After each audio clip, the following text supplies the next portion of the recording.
አሰላሙ አሌይኩም ወራህመቱላሂ ወበረካቱ። ውድና የተከበራችሁ የሶፊ ዩቲዩብ ቻናል ተከታታይ ውድ እህት ወንድሞች እንዴት ናችሁልኝ? ከኔ ጋር ያለሁ አልሐምዱሊላህ።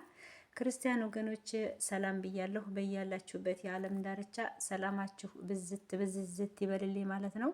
ላይክ፣ ሼር፣ ሰብስክራይብ እያደረጋችሁ ለምታበረታቱኝ ውድ እህት ወንድሞች ጀዛኩሙላሁ ኸይረን።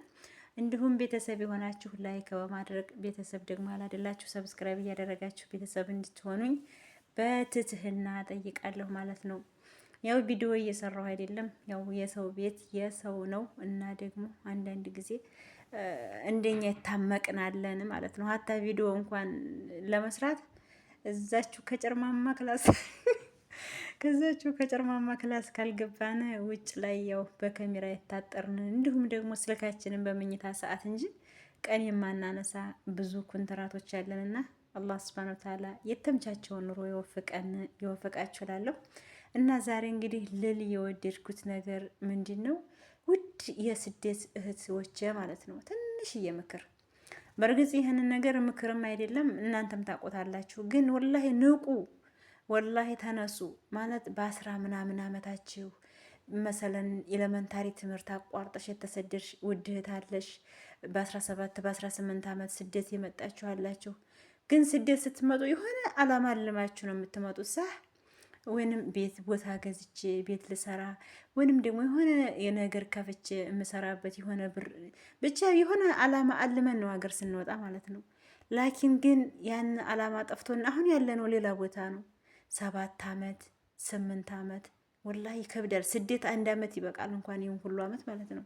ታዲያ ይሄን ሁሉ አመት አድረሽ እንኳን ቤትና ቦታ ያለላሽ ስንትሽ ነሽ የኔ ወድ። ግን ወላሂ እያረፍሽ አይደለም። ሁልጊዜ የአረቦች ፊት እየገረፈች ከምትስቂው የምታለቅሹ ቀን እየበዛ እየሰራሽ ነው። ላኪን ግን ላንቺ አላማ ተተሽ የምትኖሪው ለሌላ ሰው ነው። ወላሂ እንደዚህ ስል በእርግጥ ቤተሰብን ተው መርዳታቸውን ተው እያልኩ አይደለም። ግን ወላሂ እወቁ፣ ንቁ። ዛሬ ነው ያንቺ። ቆይ ዛሬ መቼ ነው ትዳርን ይዛችሁ የትዳር ጣዕሙን ያላገባችሁ እህቶች የትዳር ጣዕሙን መቼ ነው የምትቀምሱት? ትዳር ከሌለ እኮ የኢማንም ግማሽ ነው ትዳር። ረሱላችን ሰለላሁ ዐለይሂ ወሰለም ብለዋል። ኢማንሽ እንዲሞላ ትዳርም አስፈላጊ ነው። ግን ይህ ሁሉ ሳይሆን በስደት ላይ ወላሂ ህይወታችሁን አትፍጁ። ይምኪን ይህን ሁሉ አመት አድረሽ አረብ ሀገር ያልተሳካልሽ የምትከብሪው ወይንም ደግሞ አላህ ሱብሃነሁ ወተዓላ ክበር ያለሽ ሀገርሽ ሊሆን ይችላል። ተይውና ሂጂ ተጅወዥ ወላሂ ሀገርሽ ላይ ማለት ነው። በእርግጥም እኛ ሴቶች ልመሰደት አልተፈቀደልንም። ላኪን ግን ያው ቢልአክስ ሆኗል ያሁኑ ኑሮና ሴቶች ነን እየሸቀልን ወንዶችን የያዝናቸው ማለት ነው። እና የኔ ውድ እህት ልል የፈለኩት ነገር አምና ብለምንሽ እምቢ ብለሽኛል፣ እኔም በተራዬ አርጅተሽብኛል እንዳይሉሽ ማለት ነው። ወንዶችም እንደዚህ ስል ታዲያ ወንዶች እንዳትኮሩ ማለት ነው። ማለቴ ወንድ ታጣለች ወይንም ደግሞ ያን የተለመነችውን ታጣለች ብዬ ሳይሆን ዛሬ እኛ ሴቶች ያንንም እምቢ ያንንም እምቢ ነው የምንለው። ማለቴ የሰው ልጅ ስትጠጊው ነው አኽላቁን የምታውቂው። ጥንቅሽ አይደለም አትመጪውም። ሳትጠጊ እዛን ሰውዬ ጸባይ ልትረጂው አትችይም። ግን አሁን እንደዚህ ብዬ በርቀት ኒካህ አድርጌ አግብቼ ቆይ ሰርቼ ቆይ ይሄንን ቤት ገዝቼ ብዬ ስትይ ህይወትሽ በቃ አበባ እንኳን እስኪ አዲስ ተተክላ አበባ አዋት እስኪ ስታምር 2 ጆሮ አውጥታ እንደዚህ በጣም ደስ ነው የምትለው አበባ እንኳን በህፃንነቷ ማለት ነው። ያቺ አበባ ግን የተወሰነ ስትቆይ የሆነ ዝርፍፍ ትላለች። መጨረሻ ላይ ታረጅና የሆነ ብቻ ውበቷ ይቀንሳል። ልክ ያንቺም ውበት እንደዚህ ነው። ሀገርሽ ስትሰደሽ ጸይም ሆነሽ ደማምነሽ ደማለሽ ከሀገርሽ ስትወጪ ማለት ነው።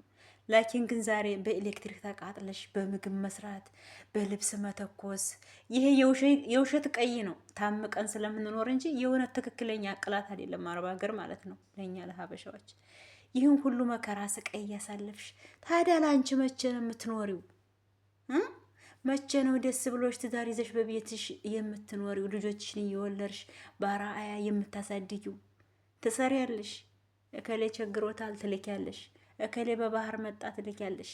ከቤተሰብም አልፎ ደግሞ ዛሬም አንዳንዶች ቤተሰቦች ምን ይላሉ? እንደው አንቺዬ እንደው ያደረጉ አይጠፋም አገር ስትመጭ እንደው እንዴት ብለሽ ፊቱን ልታዩ እንደ ያጎትሽ ልጅ ያክስትሽ ልጅ እኮ በባህር ሄደ ይልሻል። ከሱ እኮ አሳልፎ ደግሞ ላጎት ልጅ እየሰጠች ነው ቤተሰብ ተብዬው ማለት ነው።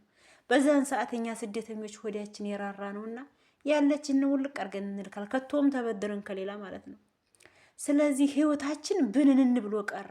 እኔ ሀቂቃ እንደው ስደተኛ እንዳይሞት እላለሁ። የሆነ ግጥም ጀምሬ ስደተኛ እንዳይሞት በሚል ርዕስ ማለት ነው። ኩሉ ነፍሲን ዛኢቀቱል መውት ቢል ሀቅ ነው። ላኪን ግን ስደተኛ እንዳይሞት ብዬ ወላሂ ባለፈው የሆነ ግጥም ጀምሬ ሳልጨርሰው ቀረው ማለት ነው። የስደተኛ ብዙ ቁስል አላት ውስጧ እና የኔ ውድት ቤት ለመስራት የተሰደድሽ እስካሁን 7-8 ዓመት አድረሽ ቤት ካልሰራሽ ከአሁን በኋላ ሰራለሁ ማለት ሙስተሒል። ግቢ ሀገርሽ አግቢ። ወላሂ ባለሽ ተብቃቅተሽ ተቀመጭ። እንደው ስደት ላይ ህይወታችን አንጨርስ። አሁንስ ሀቂቀተን በጣም የሚያሳዝነን ብዙ አክባር እየሰማን ነው። በፊት ምንድን ነበር ልብስ ተረትቦ እንደዚህ እቃ ነበር በሻንጣ በጎማ ሀገር የሚገባው። ዛሬ ስንቶቻችን እህቶቻችን አይስክሬን ነው ሀገር የገባው ሀቂቃ ማለት ነው። ውስጥ የሚያደማ ሀዘን እኔ እንጃ ብቻ። እና የእኔ ውድ እህቶች ያላገባችሁ አግቡ። አላማችሁን ፎቁን ተውና ቆርቆሮ የጭቃ ቤትሽን ስሪ። ነገሮችሽን አሳጥሪና ኮርኒስ ጀብሰም እንተይና አለ አዲስ የመጣ አሁን አቡጀድ የሚባል ማለት አቡጀድ የሚባል ኮርኒስ አለና እሱም በቀለምሽ ቀብት ኬሻ ኮርኒስሽን በሳር ቤት ነው ያድግ ነው። ሀሳባችሁን ጥር አድርጋችሁ ሀገራችሁ ግብት ወላሂ ግብት ውልድ። እስኪ መቼ ነው የምትደሰችው? ሁልጊዜ እንደው ታሌ ጂቢ ገሰሌ ያ ረቢ ይሄን ሁሉ ተብለሽ ረ እንደው እኔስ አንዳንድ ጊዜማ ወላሂ በጣም እኔ እንጃ ብቻ የምለውም ይጠፋብኛል ማለት ነው። እና የኔ ውድ እህቶች የምላችሁ የበታያችሁን እዩ፣ የበላያችሁን አትዩ። አንዳንዶቹማ ውድ እህቶች ደግሞ ከጊዜ ብዛት የተነሳ ማለት ነው የሰሩ ቤት ፈርሶ እነሱ ስደት ላይ ናቸው። ሲቆዩ ፈረሰ፣ የወፍ ማደሪያ ሆኖ ያን ቤት ማለት ነው። አሁን ደግሞ ቤት ያስጀምራሉ። በቃ ህይወት እንደዚህ ናት።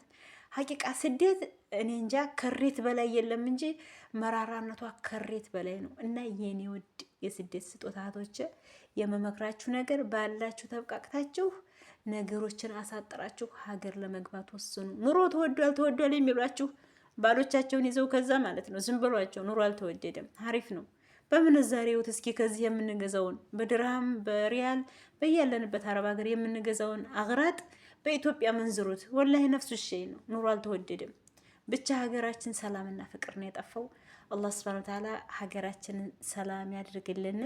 ውድ እህቶቼ የዛሬው ቪዲዮ ይህንን ይመስል ነበር። በቀጣይ ቪዲዮ እስከምንገናኝ ድረስ ወሰላሙ አለይኩም ወራህመቱላሂ ወበረካቱሁ።